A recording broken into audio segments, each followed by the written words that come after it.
Shalom Ubracha, bonjour à tout le monde. Ces derniers jours, le monde est préoccupé par le coronavirus et j'imagine que tous les rabbinim ou de nombreux rabbinim ont reçu énormément de questions. Moi, j'en ai reçu des centaines ces jours-ci et les questions se répètent d'une certaine manière. Et donc, j'ai décidé, et sous la demande de pas mal de personnes, sous leur conseil, de faire une petite vidéo qui va traiter de quelques questions halachiques autour du coronavirus et un petit peu d'ordre hashkafa aussi. Alors, des centaines de questions sont arrivées, mais comme j'ai dit, ils reviennent pratiquement autour des mêmes sujets. Donc je les ai notés hier soir et j'ai décidé ce matin donc de faire cette vidéo. Alors, premièrement, une question d'ordre aussi hashkafa et aussi, on peut dire aussi halachique. Devrons-nous avoir peur de ce qui se passe, de ce coronavirus ou pas? Ou la confiance en Dieu nous permet de se promener, de faire ce qu'on veut et d'être sûr que ça ne va pas nous arriver.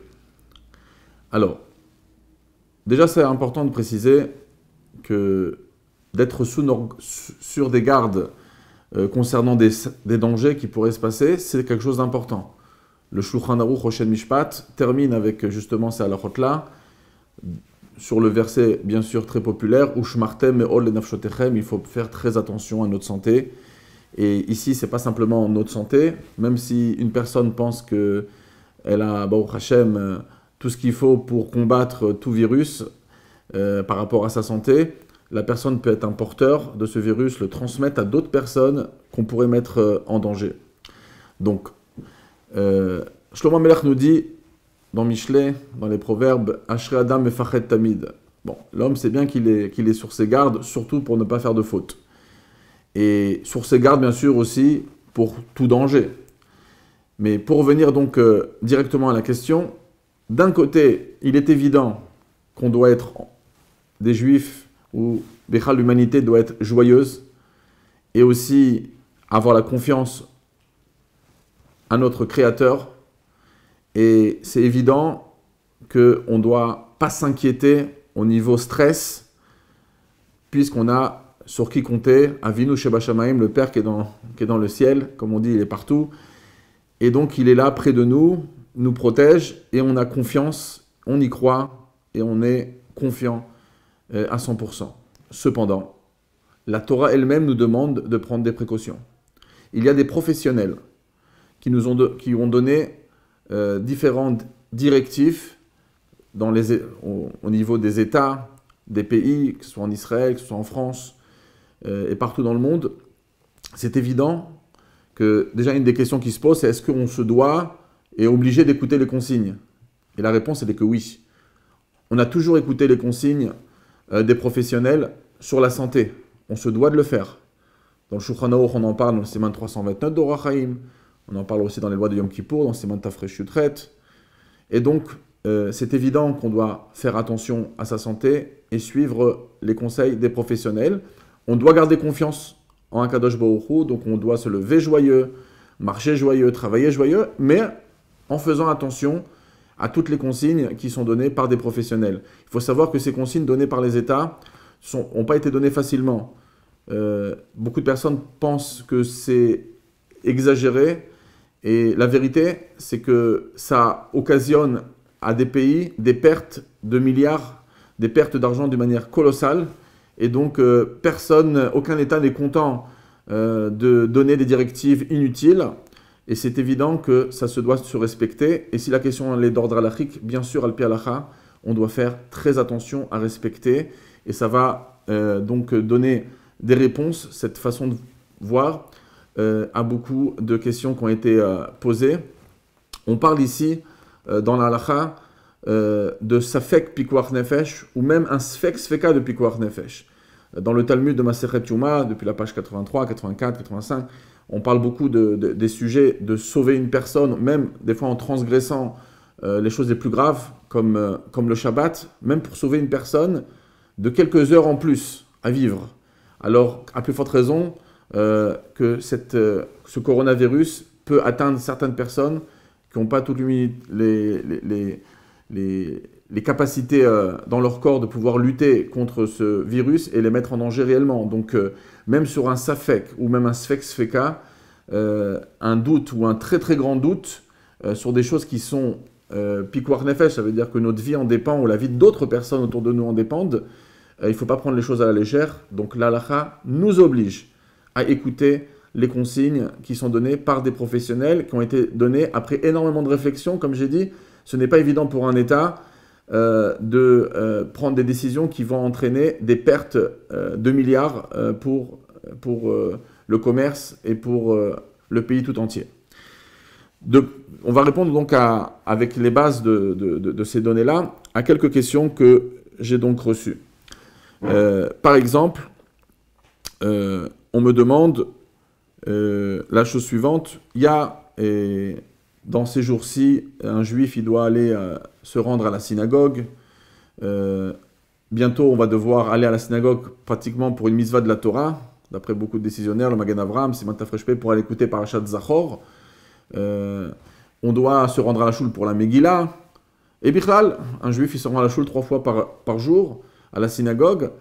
Et donc, si une personne, elle rentre dans les critères d'être une personne qui doit rester chez lui à la maison en quarantaine parce qu'elle a tourné dans des pays ou des endroits qui étaient contagieux. Et donc, la personne demande, est-ce que ce sont des consignes pour faire très attention, mais bon, ça ne veut pas dire qu'on va attraper si on va à la synagogue. Est-ce qu'on doit aller à la synagogue prier lorsqu'on est mis en quarantaine? La réponse n'a aucun doute. On doit rester à la maison. C'est-à-dire, lorsqu'on parle d'un sfek, sfeka, même de pikuach nefesh, même si la personne se sent avoir tout ce qu'il faut pour combattre le virus, il y a d'autres personnes qui sont autour de nous. On peut rencontrer des personnes, des vieillards, des personnes qui sont malades, des personnes qui peuvent attraper et chas v'shalom, mettre leur vie en danger, et ce sera nous qui serons responsables. Donc oui, si on doit rester 14 jours dans une maison, on restera 14 jours, et ça nous privera de la Megillah, de différentes choses. Maintenant, on me pose la question, surtout dans le mouvement Lubavitch, il y a beaucoup cette idée d'aller lire la Megillah ou mettre des tefilines à différentes personnes. Est-ce qu'on pourrait se mettre, on peut dire, en danger pour aller mettre les tefilines, lire la Megillah? C'est aussi une question qu'on a reçue. La réponse est que c'est évident qu'on ne doit pas se mettre en danger. Et également, il est important de préciser qu'il y a quand même sûrement des astuces. Comment réussir? Par exemple, si une personne est en quarantaine dans un endroit, dans un pavillon, enfermé dans une maison, il peut ouvrir la fenêtre, on peut lui lire la Megillah à l'extérieur. Il y a des manières de pouvoir entrer dans certaines pièces et la personne elle est isolée dans une certaine pièce. Donc chacun il écoute les directives des professionnels. Et donc il y a certaines manières, si on arrive à entendre la Megillah de son endroit sans trop s'approcher, ça sera donc des possibilités. Mais c'est évident de se mettre en danger, en dire non, Shomer Mizvah lo yeda davara. Ici, il y a des choses que c'est Bari Ezeka, Shkiach Ezeka, comme c'est marqué dans Masechet Psachim, et que donc il faut bien sûr faire très attention à ça. On m'a demandé, est-ce qu'on a le droit de mentir à l'État? Je donne un exemple. En Israël, on va interdire les personnes qui viennent de France, qui n'ont pas de passeport israélien, ou même des gens qui ont un passeport israélien, lorsqu'ils arrivent en Israël, ils doivent s'enfermer pendant 14 jours. Peut-être qu'on pourrait dire à l'État, voilà, je prends un autre billet d'avion qui va vers un pays qui n'est pas dans la liste des pays que ces consignes ont été fixées, et donc de dire, je ne suis pas passé par la France, je ne suis pas passé par l'Italie. Alors, comme j'ai dit précédemment, on doit respecter les consignes. On parle de quelque chose, même d'un sfek sveka de pikuach nefesh, on ne peut pas se permettre de mentir sur ce détail, et il faudra aller en quarantaine à la maison et respecter jusqu'à ne pas sortir de la maison, même pour des causes importantes qu'on a mentionnées. Il y en a énuméré juste avant. On m'a posé la question, il y a différentes personnes qui vont se marier ces jours-ci, que ce soit en Israël, dans différents endroits, et une des personnes qui m'a demandé dit même mes parents ne pourront pas venir puisqu'ils ont un passeport par exemple français, ou bien bon, peut-être qu'ils auront une permission spéciale de l'État, je ne sais pas, mais en tout cas, la personne demande, j'ai beaucoup d'invités qui ne peuvent pas venir, est-ce qu'on a le droit de repousser un mariage jusqu'à nouvel ordre? Alors, Bichal, la question de repousser un mariage, ça se dit dans le peuple juif, surtout chez les chassidim, on dit que c'est pas bien de repousser un mariage, et même si pour un cas de grande force majeure qu'on devrait repousser, il faudrait tout de suite déjà fixer la date au moment où on repousse, la nouvelle date. Alors il faut savoir que des sources halachiques réelles à cette opinion n'existent pas. C'est pas simplement moi qui l'a dit parce que je ne l'ai pas trouvé, mais c'est parce que même le Rav Kanievski, de grands géonim de la génération, sont arrivés à cette conclusion qu'il n'y avait pas de réelle source. C'est évident qu'on ne repousse pas un mariage pour rien. Surtout que de repousser des mariages, ça peut entraîner certaines choses dans la tsniout, et donc c'est important de ne pas repousser des mariages. Par contre, la simcha du Khatan et Kala est très importante. Si pour des bonnes raisons, donc il faudra quand même demander à un Rav, raconter le cas particulier, parce que c'est pas parce qu'il va manquer 3-4 copains ou 5-6 personnes de la famille qu'on va annuler un mariage. Mais à partir du moment où on parle vraiment d'un dommage énorme sur le mariage, sur l'ambiance du mariage, oui, la personne pourra recevoir des permissions de le repousser dans ces cas-là. On a posé aussi la question, il y a des personnes, donc des femmes, qui vont se tremper au mikvé, et s'ils sont en quarantaine, est-ce qu'ils peuvent se permettre de le faire? On parle de la gravité dans Maseret Eruvin de repousser une villa, et on en parle aussi dans le Shulchan Aruch, dans Yoreda Siman 197. Et donc on se pose cette question. La réponse est très claire. Une personne qui est en quarantaine ne peut pas sortir de chez lui. Et donc la personne n'ira pas au mikvé dans ce cas-là. Alors, on espère que Bezrat Hashem, on sera très vite après ces consignes mondiales, mais pour le moment, ça doit se respecter. Une personne qui est en quarantaine, ce n'est pas un jeu, elle ne doit pas sortir. Également, des personnes qui ont demandé, qui ne sont pas en quarantaine, est-ce qu'ils peuvent aller tous les matins au mikvé avant la prière, puisqu'il y a beaucoup de personnes qui ne se donnent même plus la main et qu'on fait attention à beaucoup de choses.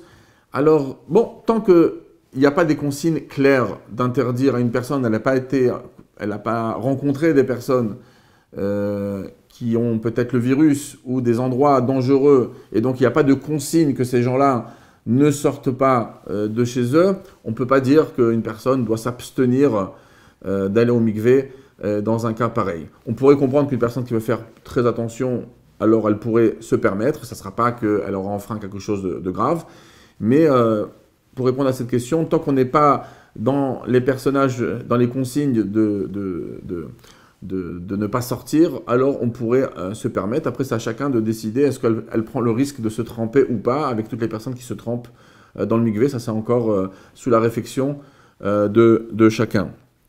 Il y a eu une consigne en Israël, par exemple, de ne pas se donner la main. Donc oui, c'est important de respecter. On essaye au plus vite d'arrêter le coronavirus de se propager pour que la vie revienne tout à fait normalement, que tous les business soient bien réouverts, et que les avions pourront nous amener où on se doit d'aller. Et donc, la question qui se pose, c'est est-ce que donc on doit respecter cette consigne? Oui, elle est bien, c'est conseillé de le faire. Et le le premier ministre israélien, Benjamin Netanyahou, a donné même un exemple. Il ne s'était pas arrêté sur cet exemple d'une manière précise, mais il avait dit il y a une manière comment chez les hindous on se souhaite, on se dit bonjour, donc en approchant nos mains et des fois un petit peu on plie la tête. Alors c'est vrai que dans les sources ça pourrait venir de très loin, des manières chas v'shalom qui pourraient être liées à l'époque à l'idolâtrie. Alors dans le Shulchan Aruch Yoredea, Siman 178, on en parle de différentes choses. À partir du moment où c'est complètement sans aucune raison, sans aucune arrière-pensée, c'est simplement une sorte de dire bonjour, que ce soit dans ces pays-là ou au Japon, il y a des manières de dire bonjour, donc il n'y a rien de grave. Par contre, étant donné que il y a quand même ce sentiment de crainte, bon, on pourrait être marmire, faire attention, de dire simplement un coucou comme ça à quelqu'un avec la main sans besoin de faire ce geste hindou. On m'a posé une question complexe par rapport au jeûne de Megillat Esther. Alors, c'est évident que ce jeûne doit être respecté par tout le monde, sauf pour les personnes exemptées selon la halakha, qui sont expliquées dans les simanim Tafkuf Nun, Tafkuf Nun Aleph, Tafkuf Nun Dalet, etc., dans le Shulchan Aruch, qu'on sait qu'on est exempté d'un jeûne ou pas. Mais il est évident qu'il y avait des questions à l'époque, Rabbi Akiva Ger, il en parle, le Tzemar Tzedek en parle, de différentes maladies que des fois, une personne n'est pas malade du tout, mais il y avait, Chas v'Shalom, le choléra ou différentes sortes de maladies qui tournaient à l'époque, et une personne qui n'est pas vraiment en force, qui n'est pas en bonne santé parce qu'elle n'a pas mangé, pourrait l'attraper plus facilement. Donc ici, il faudra demander à son docteur, à des docteurs ou suivre les consignes, est-ce qu'une personne qui est vraiment dans un endroit, donc c'est assez rare, hein, mais d'être dans un endroit où vraiment le coronavirus tourne énormément dans cette ville et qu'il y a un risque très élevé, alors dans ces endroits-là, il faudra quand même prendre conseil chez les médecins, est-ce qu'on peut se permettre de faire ce jeûne ou pas, et d'être en relation avec le RAF pour voir selon la vie où elle se trouve, est-ce que la personne doit faire ou pas faire ce jeûne. Donc il y a oui une place de ne pas le faire dans le cas où on est dans un endroit qui est considéré comme un endroit très dangereux pour recevoir, chas v'shalom, le coronavirus, et bien sûr avec la confirmation des médecins qui approuveraient de dire oui, une personne étant faible pourrait peut-être l'attraper plus facilement. Donc c'est à vérifier avec son rave et avec les consignes et les médecins.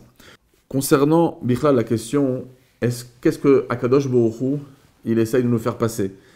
Bon, on n'est pas des prophètes, il y a des tzadikim qui sont beaucoup mieux placés que moi pour répondre à ces questions, mais c'est évident que tout à chacun peut déjà prendre des décisions qui sont très claires au niveau de la Torah. Déjà, la Gemara dans Masechet Yuma, page 86, est connue, qui dit « Gdola tshuva shemevia refoua laolam ». La tshuva apporte la guérison au monde entier. Le monde a besoin ici d'une guérison, a besoin que ce coronavirus se calme. Donc déjà, de se renforcer dans Torah et Mitzvot, des prises de conscience, la teshuva est quelque chose de très positif pour annuler le coronavirus. La Torah aussi, elle est là justement pour amener la refoua au monde. Il y a la Gemara connue de Hérouvin, page 54, Achash Berosho, la Torah a ses capacités de pouvoir guérir les gens, et Kalvachomer de faire qu'on ne tombe pas malade, donc de se renforcer dans l'étude de la Torah. Ça c'est évident que ces jours-ci, de prendre sur soi plus d'études. Surtout, on est juste avant la fête de Pourim, mais après avant la fête de Pessah, il faut étudier à la fois de Pourim et Pessah. Et ça même peut apporter beaucoup de guérison et beaucoup de bien au monde. C'est une Gemara claire dans la Masechet Sanhedrin, page 101.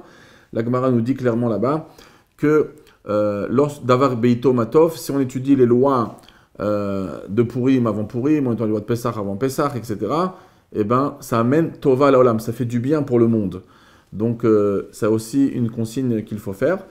Et je terminerai sur les paroles du Sefer Yetzira, un des Sifrei Kabbalah les plus anciens, qui parle de la lèpre, mais qui s'appelle dans la Torah une sorte de néga, d'accord? C'est comme une maladie qui tournait aussi, qui pouvait tourner dans l'air. Bon, on pouvait l'attraper selon le Rambam dans certaines conditions, mais concrètement, le Sefer Yetzira précise que le mot néga, ça vient du mot oneg, qui vient du mot plaisir. Et très souvent, ça vient allusionner que ça peut venir à cause du manque de bonheur qui est chez les gens. Et la Chine, elle a quand même ce symbole de choses qui nous apportent beaucoup de bonheur, beaucoup de vêtements, beaucoup de portables, et à chaque fois, on n'est jamais content de ce qu'on a. C'est pour ça que toute leur façon de voir, c'est de tout le temps d'aller vers la nouveauté, la nouveauté, la nouveauté. Une personne est très contente de son portable, elle va changer de son portable très rapidement parce qu'il y a un nouveau qui est ressorti. Et c'est pas qu'au niveau... Et l'isolement que la lèpre avait de nous mettre des fois enfermés dans notre ville ou même dans une maison, ou des fois en dehors, eh ben c'est un petit peu pour se retrouver, de dire le bonheur, il n'est pas à l'extérieur. Le bonheur, c'est pas en ayant encore d'autres choses. Et c'est pas, les gens voyagent énormément, et bon, quand c'est des voyages d'affaires, ça y a rien à dire, mais il y a beaucoup de voyages où les personnes pensent qu'ailleurs c'est toujours mieux. Et le plus grand bonheur est dans notre appartement, donc même si une personne elle a été chas v'shalom soumis à ces restrictions, de se retrouver chez lui pendant 14 jours, Akadosh Baruch Hu lui fait réfléchir, le bonheur, c'est ton appartement, c'est ta femme, c'est tes enfants, il n'y a pas besoin de chercher ailleurs pour être heureux, il n'y a pas besoin de prendre l'avion du matin au soir pour aller trouver le bonheur. Donc c'est peut-être cette liaison aussi de Oneg et de Nega qui est parlée dans le Sefer Yetzira. Soyons heureux de notre vie, des choses qu'Akadosh Baruch Hu nous donne. Et bien sûr, le mot Corona vient du mot couronne. Et une des choses qui est marquée dans le Tanya, dans Igat HaKodesh, page Siman 29, c'est aussi marqué dans les Divrei Chazal, les Mishtamesh Betaga Chalaf, la couronne de la Torah, c'est la halachot, la volonté divine. Et donc, c'est évident qu'il faut se renforcer sur les mitzvot, sur le ratzon, la volonté d'Akadosh Baruch Hu, qui est la couronne de la Torah, pour Bezrat Hashem, passer au plus vite ce coronavirus, passer ce stress qui est quand même mondial aujourd'hui, et que tout le monde puisse retrouver, bien sûr, le commerce et la facilité de pouvoir tourner de droite à gauche. Mais comme j'ai dit, gardez toujours ce message à la maison, c'est là la vraie source du bonheur.